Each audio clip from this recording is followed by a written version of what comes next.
میں سے ایک صحابی کا تذکرہ، ایک جلیل القدر امین امت، السابقون الاولون میں سے چمکتے ہوئے ستارے حضرت ابو عبیدہ بن جراح رضی اللہ تعالیٰ۔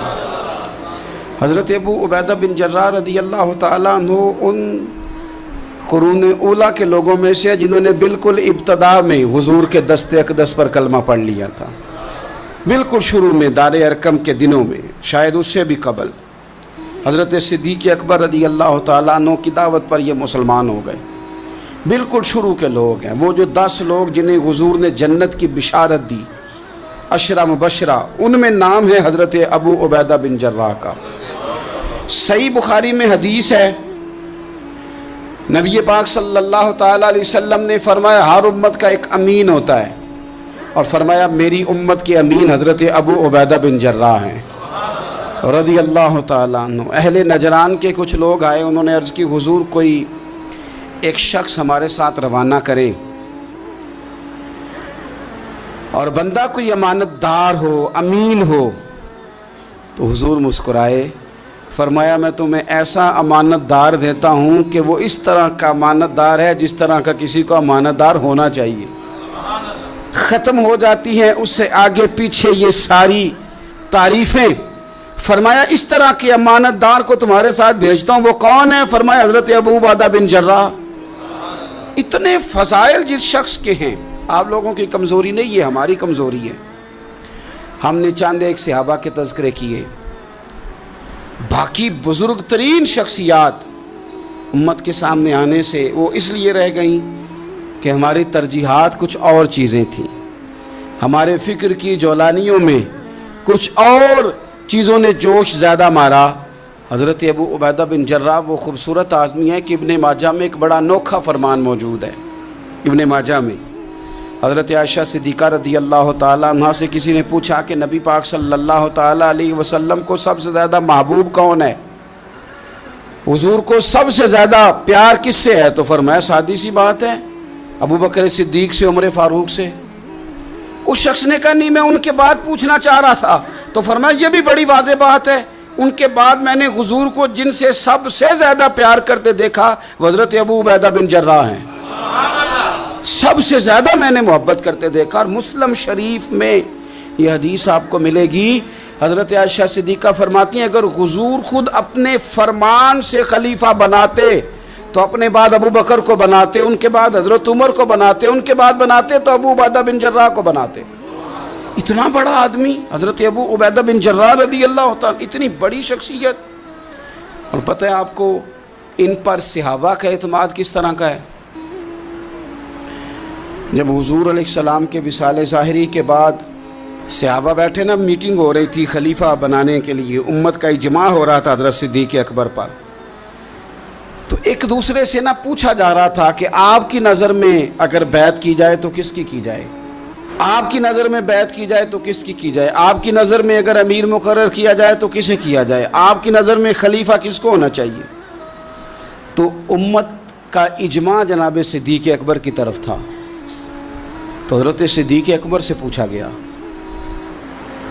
آپ بتائیے اگر آپ بیعت کریں گے تو کس کی کریں گے؟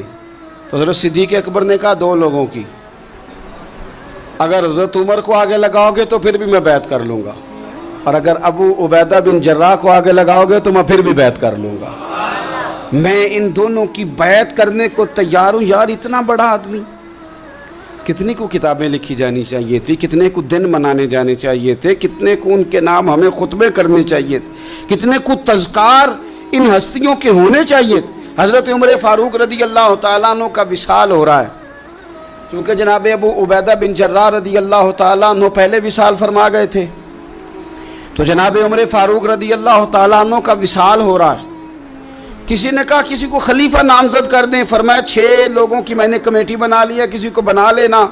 ہاں اگر آج ابو عبیدہ بن جراح ہوتے تو پھر میں کمیٹی نہ بناتا، پھر میں ان کو امیر بناتا، اور اگر رب مجھ سے پوچھتا کہ عمر کس کو امیر بنا کے آئے ہو تو میں کہتا اے اللہ جسے تیرے نبی کریم نے امین فرمایا تھا۔ انہیں میں امیر بنا آیا ہوں. اتنے بڑی شخصیات، اتنے بڑے نام، اتنا بڑا مرتبہ. اور پھر 2 ہجرتیں کی حضرت ابو عبیدہ نے. حبشہ بھی گئے، مدینہ بھی آئے، ہر جہاد میں شامل ہوئے. اور عشق کے امتحان دینے کی باری آئے تو سب سے پہلے دیے. زرہ کی 2 کڑیاں ٹوٹ کے احد کے میدان میں حضور کے رخساروں میں پیوست ہو گئی تھی.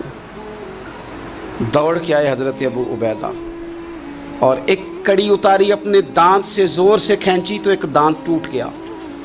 پھر دوسری کڑی زور سے نکالی حضور کے رخسار نور سے تو دوسرا دانت ٹوٹ گیا. لیکن حضور کی تکلیف برداشت نہیں کر سکے. عجیب امتحان لیا ان کی محبت نے بھی، عجیب امتحان لیا. اعظم بلا سے اپنی وہ ہستی ہی کیوں نہ ہو، جو چیز اس کی راہ میں حائل ہو پھونک دو. عجیب امتحان لیا. احد کے میدان میں ان کے والد ان کے مقابلے میں آ گئے تھے. یہاں تو مقابلہ ہوتا ہے نا دولت اور دین کا، تو لوگ کمزوری دکھا جاتے ہیں. وطن اور دین کا تو لوگ کمزوری دکھا جاتے ہیں. یہاں تو مقابلہ ہوتا ہے نا ہمارا اپنے نفس کی خواہشات اور دین کا، تو غلبہ کچھ اور چیزیں لے جاتی ہیں، لیکن سامنے باپ ہے اور اس طرف دین ہے، حضور کی محبت ہے، نبی پاک کی غلامی ہے. مقابلہ ہو رہا ہے، قبول کس کو کرنا ہے؟ تو حضرت ابو عبیدہ نے پھر فیصلہ کیا، میدان احد میں تلوار اٹھائی اور باپ کی گردن کاٹ کے پھینک کے لوگوں کو بتایا کہ کائنات میں ہم سب سے بڑھ کے پیار کرتے ہیں تو مدینے والے محبوب سے کرتے ہیں. اتار دی گردن باپ کی. حضرت ابو عبیدہ بن جراح رضی اللہ تعالیٰ عنہ نے اس طرح قربانیاں پیش کیں. میدان کے آدمی تھے، میدان میں رہے، ساری زندگی میدان میں رہے، لشکروں کی قیادت کی ساری زندگی. حضرت ابوبکر صدیق رضی اللہ تعالیٰ عنہ نے ان کو جہاد کے لیے بھیج دیا تھا. حضرت عمر کا بڑا اعتماد رہا. دوستی کس سے تھی؟ حضرت معاذ بن جبل سے. گہرے دوست کون تھے؟ حضرت خالد بن ولید. ان لوگوں سے گہری دوستی تھی. سادہ بود و باشت، سادہ کھانا، سادہ اٹھنا بیٹھنا، سادہ مزاج.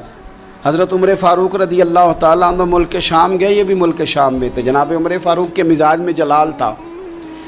آپ نے کچھ لوگوں کو دیکھا جنہوں نے زرق برق لباس پہن لیے، بڑے بڑے عالی شان بنگلے بنا لیے، بڑے بڑے گھروں میں رہنے لگے.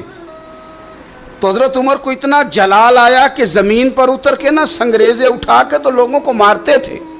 فرماتے تھے اتنی جلدی حضور کی تعلیم بھول گئے اور تم نے اجمیوں کے طریقے اپنا لیے. اتنی تکلیف کے ساتھ حضرت عمر گفتگو کرتے، لیکن حضرت ابو عبیدہ سے ملتے تو فرماتے یار تھوڑی روٹی بھی کھایا کر، کبھی تو بھی کپڑے بدل لیا کر. اتنا فقر، اتنی سادگی. اولین لوگوں میں سے جن کے لیے لوگ مسلمانوں کا امیر المومنین بنانے کی باتیں کر رہے ہیں. حضرت عمر ملنے گئے تو کسی چٹائی کے ٹکڑے کی تہ 2-3 لگا کے گھوڑے پہ اس کو رکھ لیا جاتا تھا سواری کرنے کے لیے تاکہ پسینہ نہ آئے. اسی کو اتار کے نا تو سرانہ بنا کے بیٹھے لیٹے ہوئے زمین پہ. حضرت عمر ملنے گئے تو حضرت عمر فاروق رضی اللہ تعالیٰ عنہ کو بھی اپنے ساتھ زمین پہ بٹھا لیا. تو حضرت عمر فرمانے لگے میں نے تو روٹی کھانی ہے تجھ سے، دوست ہے میرا، کھانا کھلا. تو کہنے لگے کھلاتے ہیں نا، کھلانا کیوں نہیں.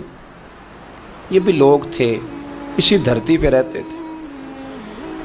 ان لوگوں کو نا کسی چیز نے اپنے قبضے میں نہیں لیا، نہ عورتوں کی باتیں انہیں بہلا سکیں.